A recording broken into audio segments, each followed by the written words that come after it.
Israel Iran വാർ ഈ അടുത്ത സമയത്തൊന്നും തീരുമെന്ന് എനിക്ക് തോന്നുന്നില്ല. എൻ്റെ പ്രധാനപ്പെട്ട കാരണം ഇറാനിയൻ ഭരണകൂടം തന്നെ പുതിയൊരാളിനെ തിരഞ്ഞെടുക്കുന്നു. അപ്പം അയാളെ തീർക്കാനുള്ള തന്ത്രപ്പാടിലാണ് അമേരിക്കയും ഇസ്രായേലും. നമ്പർ 1. നമ്പർ 2, അമേരിക്ക എന്ന് പറഞ്ഞ രാജ്യം അവിടെ ഫോഴ്സിനെ ഇറക്കി പഴയ ഇറാഖ് പിടിച്ച പോലെ ഒരു ശ്രമം നടത്തും എന്നുള്ള റിപ്പോർട്ടുകളുണ്ട്. അതേപോലെ തന്നെ അമേരിക്ക ആക്രമണം ശക്തമാക്കാനാണ് തീരുമാനം. വലിയ B-2 ലാൻസർ ബോംബറുകൾ ഉപയോഗിച്ചിട്ട് IRGCയുടെ അതേപോലെ തന്നെ ഇറാനിയൻ ഭരണകൂടവുമായി ബന്ധപ്പെട്ടുള്ളിടത്ത് വലിയ രീതിയിലുള്ള ആക്രമണമാണ് ഈ വരാനുള്ള 2 ദിവസങ്ങളിൽ നടക്കാൻ പോകുന്നു. ഒരു കാര്യം പറയാം, ഇറാനി പ്രക്ഷോഭം വീണ്ടും കൂടുതൽ ശക്തമായ രീതിയിൽ പോകുന്നു എന്നുള്ള റിപ്പോർട്ടുകളും ഒരു ഭാഗത്ത് വരുന്നുണ്ട്. ഇറാനിയൻ ഭരണകൂടം അതിനെതിരെ ജനങ്ങളോട് പറഞ്ഞിട്ടുണ്ട്, പ്രക്ഷോഭത്തിൽ ഇറങ്ങരുത്. അടുത്ത പ്രധാനപ്പെട്ട പോയിന്റ്, ഏത് രീതിയിലാണ് ഇറാന്റെ പ്രതികരണം മനസ്സിലാക്കുക. കഴിഞ്ഞ പ്രസിന്റെ ബ്രീഫ് മീറ്റിങ്ങിന് അമേരിക്കൻ വാർ സെക്രട്ടറി പീറ്റർ ഹാക്സൺ അദ്ദേഹം വളരെ കൃത്യമായിട്ടൊരു കാര്യം പറഞ്ഞു. അതിൻ്റെ കണക്കുകളൊക്കെ നോക്കുവാണെങ്കിൽ വളരെ കറക്റ്റാണ്. ഇറാന്റെ പ്രത്യാക്രമണത്തിൻ്റെ മിസൈലുകളുടെ എണ്ണം, അതേപോലെ ഡ്രോണുകളുടെ എണ്ണം, ലോഞ്ചേഴ്സിൻ്റെ എണ്ണം ഏകദേശം 95% കുറഞ്ഞു. ഇപ്പം ഈ ഇസ്രായേലിലോട്ട് ഇവർ ആക്രമണം നടത്തുന്നു എന്ന് പറയുന്നല്ല, ഇടയ്ക്ക് അങ്ങോട്ടും ഇങ്ങോട്ടും ഒന്നും പോകുന്നപ്പോൾ അത് ഇന്റർസെപ്റ്റ് ചെയ്യുന്നു, ചിലതൊക്കെ വന്ന് വീഴുന്നുണ്ട്. ഇറാൻ ഈ പറയുന്ന ബാക്കിയുള്ള സംഭവങ്ങളൊന്നും വലിയ കാര്യമായിട്ട് നടക്കുന്നത്. അവർക്ക് ഏറ്റവും അക്സസബിൾ എന്ന് പറയുന്നത് ഇപ്പം മിഡിൽ ഈസ്റ്റേൺ അവരുടെ നെയ്ബർ രാജ്യങ്ങളാണ്. പ്രത്യേകിച്ച് ദുബായ്, അബുദാബിയാണ് ഇവരുടെ സ്പെസിഫിക് ടാർഗറ്റ് എന്ന് പറയുന്നത്. അവർക്ക് ഏതെങ്കിലും രീതിയിൽ ഈ പറയുന്ന എണ്ണയുമായിട്ട് ബന്ധപ്പെട്ട ഇഷ്യൂ അത് വളരെ രൂക്ഷമായ ശേഷം ഗ്ലോബലായിട്ടുള്ള രാജ്യങ്ങൾ അമേരിക്കയോട് പ്രഷറൈസ് ചെയ്യുന്നു യുദ്ധം നിർത്താൻ. അപ്പം ആ രീതിയിലുള്ള മോഡസ് ഓപ്പറൻഡിയാണ് ഇറാന്റെ പക്കലുള്ള ഒരേ ഒരു ആയുധം. അതുകൊണ്ടാണ് സ്ട്രേറ്റ് ഓഫ് ഹോർമസ് ആണെങ്കിലും ഈ അറബ് രാജ്യങ്ങളും പ്രത്യേകിച്ച് UAE, അതേപോലെ തന്നെ ഖത്തർ, ബഹ്റൈൻ തുടങ്ങിയ രാജ്യങ്ങൾ, സൗദി അറേബ്യ ഈ ഒരു ഡ്രോൺ അറ്റാക്കും മിസൈൽ അറ്റാക്കും അവർ നടക്കുന്നത്. അതിനകത്തും നമ്മൾ കാണേണ്ട ഒരു അഡ്വാൻറ്റേജ് ഉണ്ട്. ഈ രാജ്യങ്ങൾക്ക് പക്വതയായി അതിനെ എങ്ങനെയാണ് ഫേസ് ചെയ്യേണ്ടത്, നേരത്തെയുള്ള അങ്കലാപ്പിൽ നിന്ന് മാറി അവരത് പ്രതികരിക്കാൻ തുടങ്ങി. അത് ഡിഫെൻസീവ് നിന്നും ഒഫൻസീവ് മോഡിലോട്ട് പോകുന്ന സമയവും നമുക്ക് പറയാൻ കഴിയില്ല. കാരണം ഏത് സമയത്താണ് സൗദി അറേബ്യ ആണെങ്കിലും UAE ആണെങ്കിലും ഈ വാറിനകത്ത് ജോയിൻ ചെയ്യുന്നത്, അതിനുള്ള പോസിബിലിറ്റി തള്ളിക്കളയാൻ പറ്റത്തില്ല. കാരണം അമേരിക്ക ഈ രാജ്യങ്ങളോട് വന്ന് തൽക്കാലം അവർ ജോയിൻ ചെയ്യേണ്ട, ഈ രീതിയിൽ മുന്നോട്ട് പോയാൽ മതി അമേരിക്ക ഇസ്രായേലും ഇറാന്റെ സംഭവങ്ങൾ തീർത്ത് കൈകിപ്പരാം. അതായത് വാറിൻ്റെ റിസൾട്ട് ഈ 2 രാജ്യങ്ങളുമാണ് പൂർണ്ണമായും ഏറ്റെടുത്തിരിക്കുന്നത്. മറ്റൊരു സംഭവം, ഇന്ത്യയിൽ പാചകവാതകം അതേപോലെ തന്നെ പെട്രോളിയം ഉൽപ്പന്നങ്ങൾ ഇതിന് വലിയ ഷോർട്ടേജ് ഉണ്ടാക്കാൻ പോകും. ചെറിയ ഷോർട്ടേജ് തന്നെ വലിയ ഷോർട്ടേജ്. ഒന്നാമതിൻ്റെ ഏറ്റവും പ്രധാനപ്പെട്ട കാരണം എന്ന് പറയുന്നത് നമുക്കിത് സ്റ്റോറേജ് ചെയ്യാനുള്ള ഫെസിലിറ്റീസ് വളരെ കുറവാണ്. ഇത് ഗവൺമെൻറ് ഈ പറയുന്ന 70 ദിവസം 80 ദിവസം പച്ചക്കള്ളമാണ്. അപ്പോൾ അതുമായി ബന്ധപ്പെട്ട പല ആൾക്കാരുമായിട്ട് സംസാരിച്ച് കഴിഞ്ഞപ്പോൾ IOC ആണെങ്കിലും ONGC ആണെങ്കിലും അതേപോലെ പെട്രോളിയം കമ്പനികളുമായിട്ട് സംസാരിച്ച് കഴിഞ്ഞാൽ അവർ പറഞ്ഞ് ഈ സ്റ്റോറേജ് ഒന്നും ഈ പറയുന്ന നടക്കുന്ന കാര്യമൊന്നുമില്ല. ഈ മാനുഫാക്ചർ ചെയ്യുന്ന, അതായത് എക്സ്പ്ലോർ ചെയ്യുന്ന രാജ്യങ്ങൾ, അതായത് മിഡിൽ ഈസ്റ്റ് ആണെങ്കിലും റഷ്യ ആണെങ്കിലും മറ്റുള്ള രാജ്യങ്ങളുണ്ട്, അവർക്കും ഈ സ്റ്റോറേജിൻ്റെ ഫെസിലിറ്റി ഒന്നും ഇല്ല. ഇതായിട്ട് ഒരു പരിധി വരെയേ ഉള്ളൂ.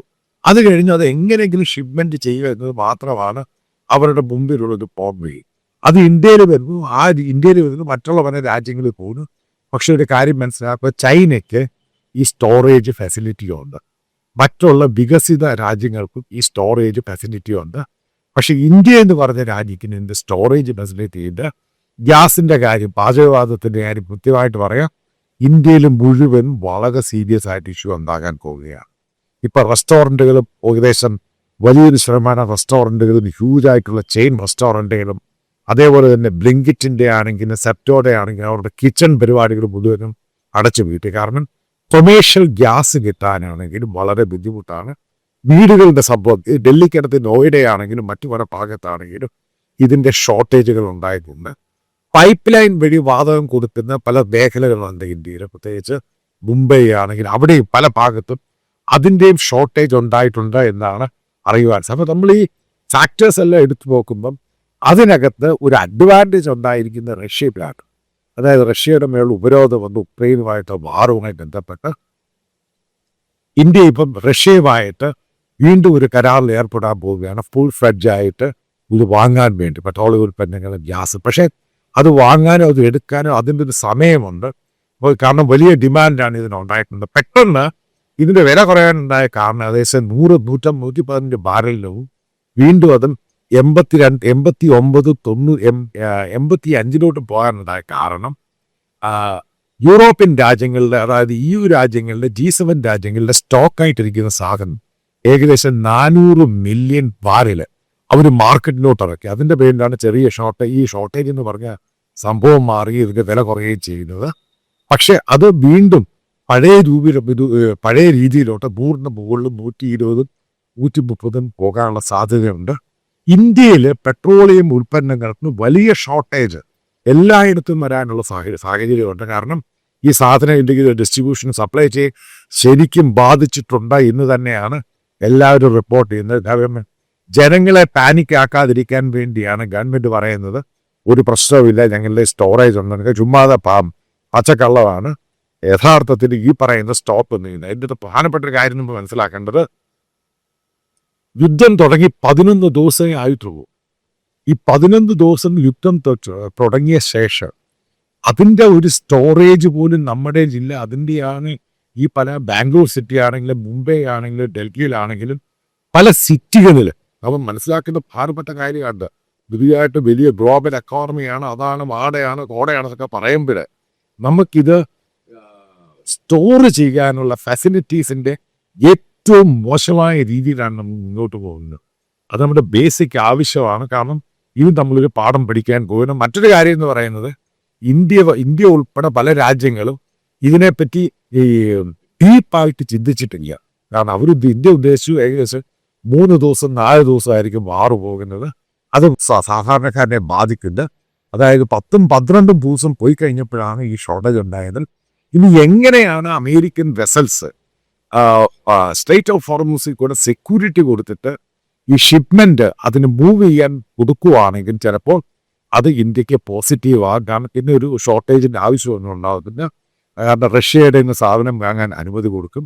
റഷ്യ ഇതിനകത്ത് കളിക്കുന്നൊരു ബിഗർ ഗെയിമുണ്ട്. അവർക്ക് ഇന്നലെ വരെ പോയിരുന്ന സംഭവം എന്ന് പറയുന്നത് ഡിസ്കൗണ്ട് പ്രൈസ് അത് മാറ്റിയിട്ട് മാർക്കറ്റ് പ്രൈസിൽ അവർക്ക് തോന്നിയ വിലയ്ക്കാണ് ഇനി ഇന്ത്യയിലെ എല്ലാ രാജ്യങ്ങൾക്കും കൊടുക്കാൻ പോകുന്നത്.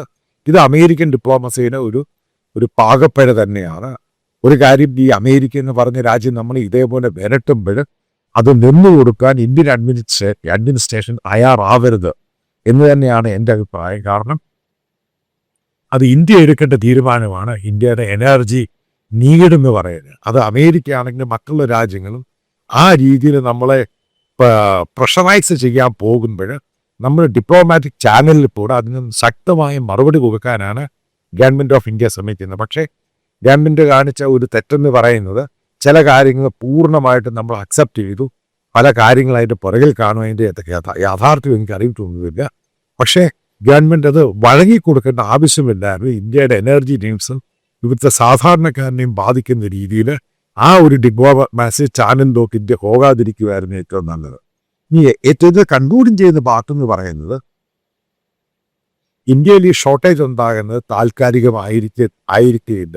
വാർക്കും പെട്ടെന്ന് റഷ്യയിൽ നിന്ന് സംഭവം വരാൻ തുടങ്ങുവാണെങ്കിൽ തന്നെ അത് കംപ്ലീറ്റ് സോർട്ട് ഔട്ട് ചെയ്ത് ഏകദേശം ഒരു മാസം സമയം തന്നെ എടുക്കും. ഇപ്പോൾ കൂടുതലായിട്ട് ഈ LPG അതായത് LNG ഗ്യാസ് നമ്മളിപ്പോൾ അമേരിക്കയിൽ നിന്നും വാങ്ങുവാണെങ്കിലും ഏത് രാജ്യത്തും വാങ്ങുവാണെങ്കിലും അതും ഇവിടെ എത്താൻ ഏകദേശം 1 മാസത്തെ സമയം എടുക്കുക.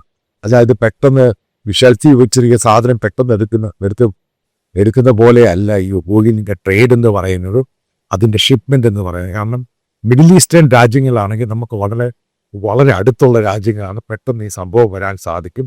ഈ ഹോർമസ് സ്ട്രെയിറ്റ് അത് എത്രമാത്രം ഈ ഇറാന്റെ കസ്റ്റഡിയിൽ നിന്നും മാറുന്നു അതിനനുസരിച്ചായിരിക്കും ഓയിൽ മാർക്കറ്റ് എന്ന് പറയുന്നത് മുന്നോട്ട് പോകുന്നത്. ഒരു കാര്യം പറയാം, അമേരിക്ക ഇസ്രായേൽ ഈ വാറിനകത്ത് ജയിക്കുക തന്നെ ചെയ്യും, പക്ഷേ അതിന് സമയമെടുക്കും. മറ്റൊരു വീഡിയോയിൽ ഞാൻ കൃത്യമായിട്ട് പറയാം, അടുത്ത അമേരിക്കയുടെ ഇസ്രായേലിന്റെ സ്ട്രാറ്റജി എന്തായിരിക്കും, ഏത് രീതിയിലായിരിക്കും ഇത് സെക്കൻഡ് ഫേസ് ഓഫ് വാർ ഇറാനെതിരെ നടത്തുവാൻ പോകുന്നത്.